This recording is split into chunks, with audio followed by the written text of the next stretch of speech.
it, and here is Boyd Pierce. This event for the Brass Knucks title, 2 out of 3 falls, 60-minute time limit.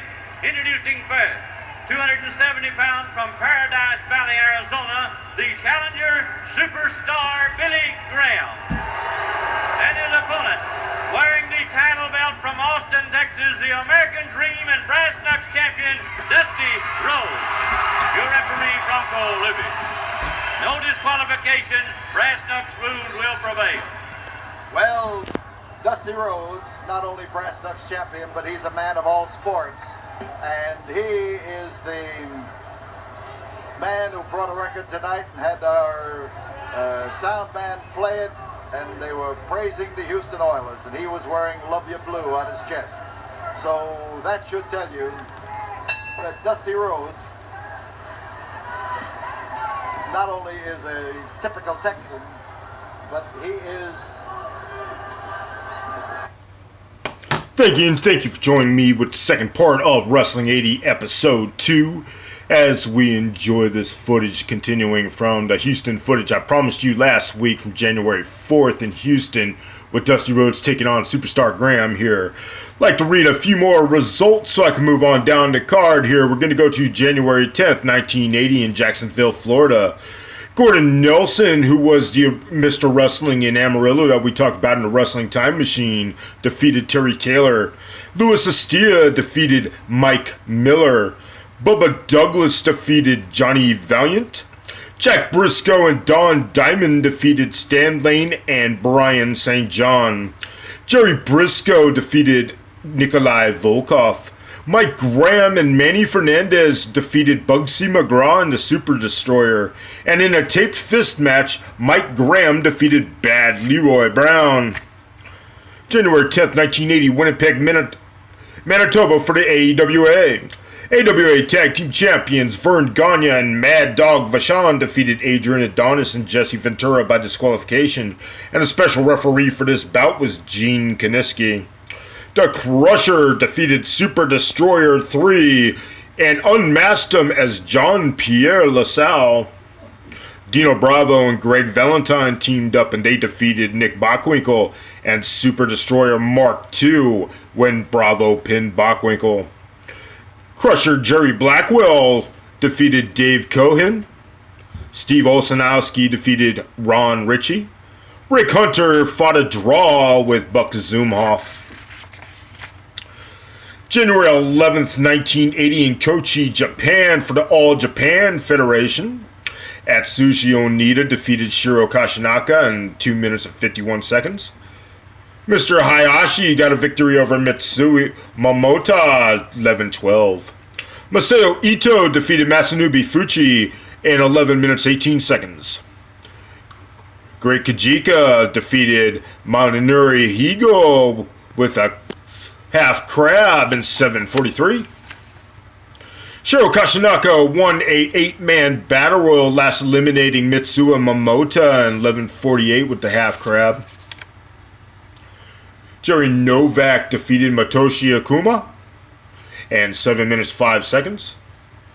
Jerry Novak, well, we read that. Maraki Hata and Genichiro Tenryu defeated Bill Irwin and Dutch Mantell. And Baruza Brody teamed up with Angelo Mosca and they defeated Shoshi Baba and Tiger Taguchi in 8 minutes 15 seconds.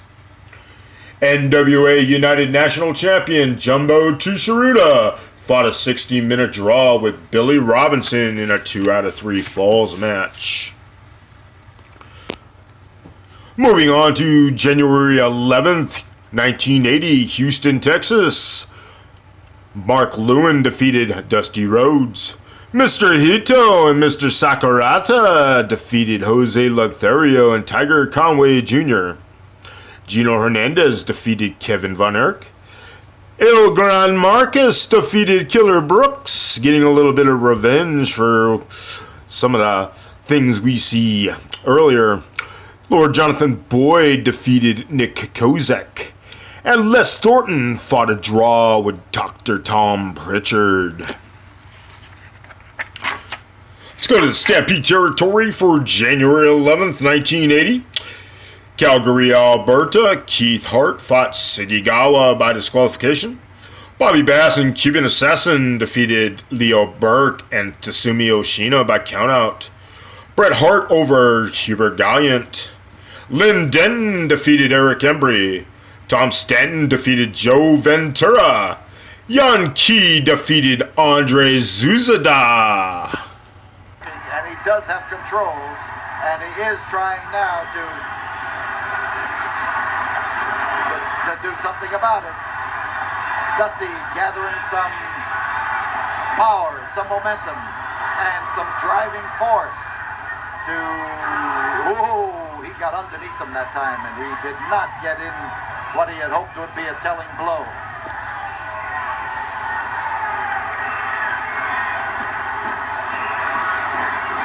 Superstar Billy Graham putting the squeeze on Dusty Rhodes. Dusty bleeding from that cut over the eye, and the blood coming down on the Superstar as well as on the American Dream. And we could have a fall here if Superstar turns him over. He's got a good chance to do it, and Dusty is, oops, I was going to say Dusty is out. Dusty is not yet out, not yet. You cannot count this man out until you have plastered him and glued him to that canvas. And Superstar has not done that. And the noise coming from these fans is all for Dusty Rhodes and all terrific.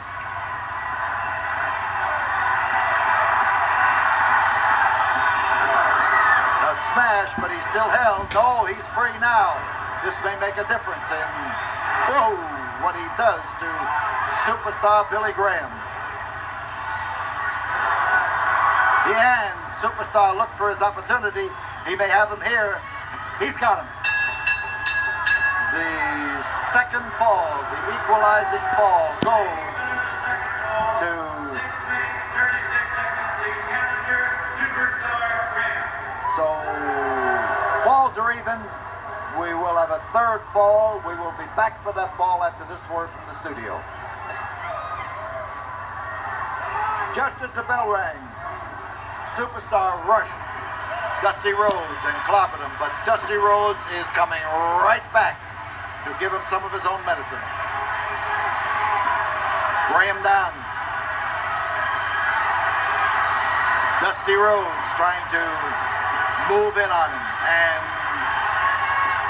Graham just took a trailing bandage off of his wrist. It had come loose and was annoying him, and that's what he threw out of the ring. Dusty with his, well, he's not going to make the Houston Oilers that way. That's a cinch. So outside, on the floor, Superstar Billy Graham pounds into Dusty Rhodes. Rhodes is doing the catching there on the floor. You can bet your boots on that.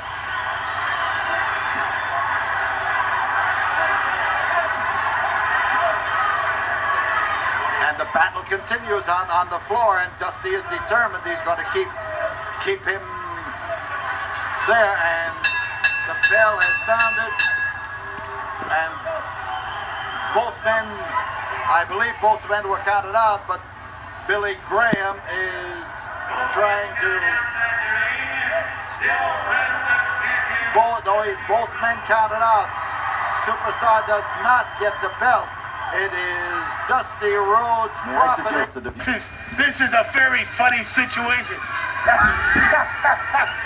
You hear Robinson out here, very down, very insecure. We have the confidence because we understand that we broke his arm. We showed the wrestling public how fantastic a conditioned team we are by taking an advantage of this British wrestler. In Europe, where you wrestled, Robinson, when you started when you're 18, you found out how hard it is. And we're taking away your confidence by belittling you in the ring. But there's only one thing here in Memphis that we have to contend ourselves now with, and that's the Gibson brothers. You know, I'm going to say something that Ricky Gibson and his brother consider themselves a fairly good team. But whenever you climb into the ring with the Assassins, see, this is the Brotherhood of the Assassins. the toughest team, the Southern Tag Team Champions. Now, I know that Gibson had a little bit of problems with his last time we wrestled them. But I'll maintain one thing, that we actually have the ability that whenever they climb in the ring and they fall down on the mat, because they're going to lie there. They're going to lie there because we, and they also know what a strong, impregnable team we are. And it's very, very hard to find a team that can dispose us, because disposing us is going to be the most difficult thing that Gibson's, Billy Robinson, and I'll go back to Robinson again because he keeps on saying he'll be back. I doubt if he'll ever be back, because all the confidence and all the securities are taken out when that arm's broken. And when you lie in the hospital and your bones are broken, your mentality gets lower and you can become very, very depressed. And we made sure that depression is going to set in on you, Robinson, and also the Gibsons. You don't have a chance against us because we know exactly your faults. We know exactly how to defeat you. Be very careful when you wrestle as Gibsons. You know, the Gibsons, we plan on being merciful if they don't want to fight too much. If they just lay down and give us a match, we'll be merciful. But one thing I'd like to see, I'd like to roll that tape one more time where we could have a real good laugh about the little crying boy. Let's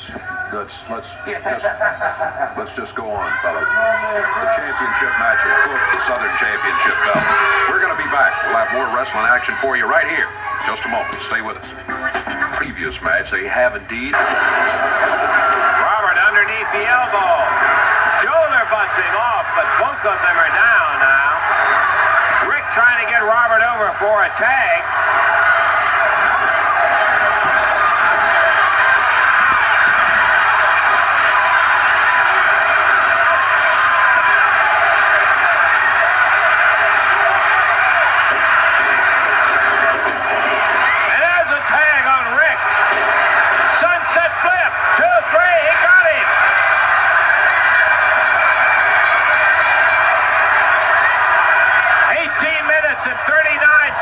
The Gibsons in an upset win with the Assassins.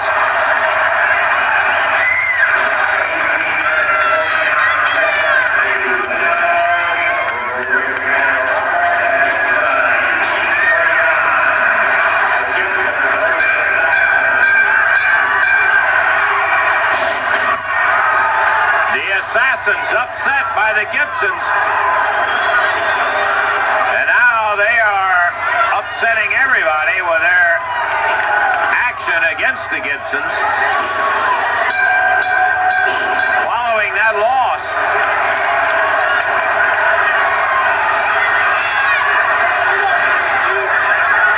Robert thrown out on the floor. Oh, Rick, his head busted open by the Assassins. Robert trying to stagger his way up back off the floor. And the Assassins pounding away on the Gibsons.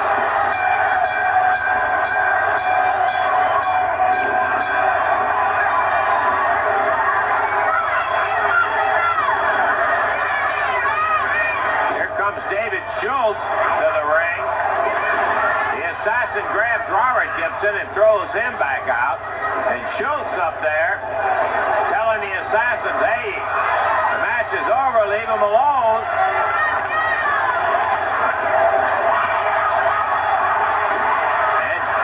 Gibson still taking a pounding.